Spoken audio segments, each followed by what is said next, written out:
चलिए ब्रेक के बाद आपका स्वागत है। कुछ और डिस्कशन करते हैं लाइफ हाई पर और यहाँ पर समझते हैं कि कौन से ऐसे स्टॉक्स हैं जिन्होंने पार्टिसिपेशन दिया है सेक्टर्स के लिहाज से, कौन से लागत सेक्टर्स रहे, किस सेक्टर की तरफ से पार्टिसिपेशन काफी शानदार देखने को मिल रहा है। और ये सारी जानकारी लेकर स्टूडियो में हमारे साथ है मेरे सहयोगी कुशल गुप्ता। कुशल, बताइए सेक्टर्स कौन से हैं जिन्होंने लैग किया और परफॉर्मेंस कहाँ से बढ़िया आई है? बिल्कुल आशीष, बहुत ही ऐतिहासिक दिन अगेन आज बनता हुआ नजर आया है। 15 सितंबर को इसके पहले हमारा लाइफ हाई बना था और इस बारी आज ये वापस से कीर्तिमान स्थापित होता हुआ दिखा है, जिसके अंतर्गत काफी सारे ऐसे स्टॉक्स हैं जिन्होंने आउट परफॉर्म किया है, खासकर निफ्टी के लिहाज से।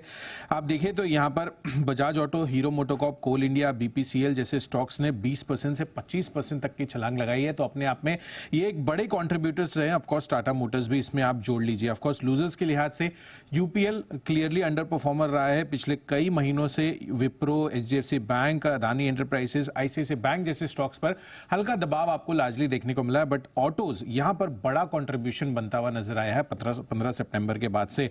ऑफ कोर्स स्मॉल कैप और मिड कैप इंडेक्स में जिस तरह की रैली हुई है, लगातार हायर हाइज बनते हुए नजर आ रहे हैं, ये एक बड़े कंट्रीब्यूटर बनकर निकल कर सामने आ रहे हैं। ब्रॉडर मार्केट में काफी अच्छी खासी पार्टिसिपेशन 15 सितंबर के बाद होती हुई दिखी है, जिसमें small cap index 10%, mid cap index में भी 5% तक का तेज उछाल आपको देखने को मिला है। हालांकि बैंक निफ्टी जो है वो थोड़े से अंडर परफॉर्म करते हुए दिखे, करीबन 3% तक की गिरावट के साथ। सेक्टर गेनर्स में रियल्टी छाया हुआ था, साथ ही पब्लिक सेक्टर एंटरप्राइजेस से जुड़े हुए जितने भी स्टॉक्स हैं, इनफैक्ट इंडेक्स लेवल पर भी यहां पर अच्छा प्रदर्शन था। 14% का और 20-22% के गेन्स, 19% के गेन्स रियल्टी इंडेक्स ने भी दिखाए थे।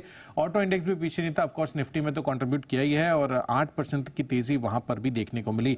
हालांकि एफएमसीजी, कंज्यूमर ड्यूरेबल से जुड़े हुए जो सेक्टर्स हैं, जो स्टॉक्स हैं, वहां पर थोड़ी अंडर परफॉर्मेंस रही। बहुत ज्यादा तेजी वहां पर नहीं बनती हुई दिखी। इनफैक्ट अंडर परफॉर्मेंस में आईटी इस बारी करीबन 1.3% तक की गिरावट दिखाता हुआ नजर आया 15 सितंबर से 1 दिसंबर, यानी कि ये जो टाइम फ्रेम रहा है इसके बीच। मेटल इंडेक्स पर भी थोड़ा सा दबाव था, बट एफआईएस की तरफ से अच्छे खासी नेट पॉजिटिव अब ये नवंबर महीने में होते हुए दिखे कल की खरीदारी के बाद। और आप देखिए तो यहाँ पर एफआईएस की जो सेलिंग है वो सिग्निफिकेंटली रिड्यूस होती हुई भी नजर आई है, जिस तरह से आप नवंबर के पिछले 5-7 दिन देखेंगे तो ऑफ कोर्स यहाँ पर एफआईएस का भी बड़ा सहारा है और आगे चलकर जो ब्रोकरेज हाउसेज है उनकी भी पॉजिटिविटी बन रही है।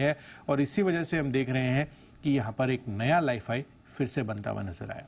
लाइफ हाई फिर से बनता हुआ नजर आया। काफी सारे सेक्टर्स ऐसे जिनकी तरफ से पार्टिसिपेशन आपको शानदार देखने को मिला है। पब्लिक सेक्टर एंटरप्राइजेस हो, रियल्टी हो, साथ में अगर आप देखें तो थोड़े से बैंक्स ऐसे हैं जिन्होंने लैग किया, लेकिन ओवरऑल अगर आप देखें तो काफी सेक्युलर तेजी यहाँ पर देखने को मिली है। शुक्रिया कुशल हमारे साथ जुड़ने के लिए और विस्तार से पूरी जानकारी हमें देने के लिए। तो चलिए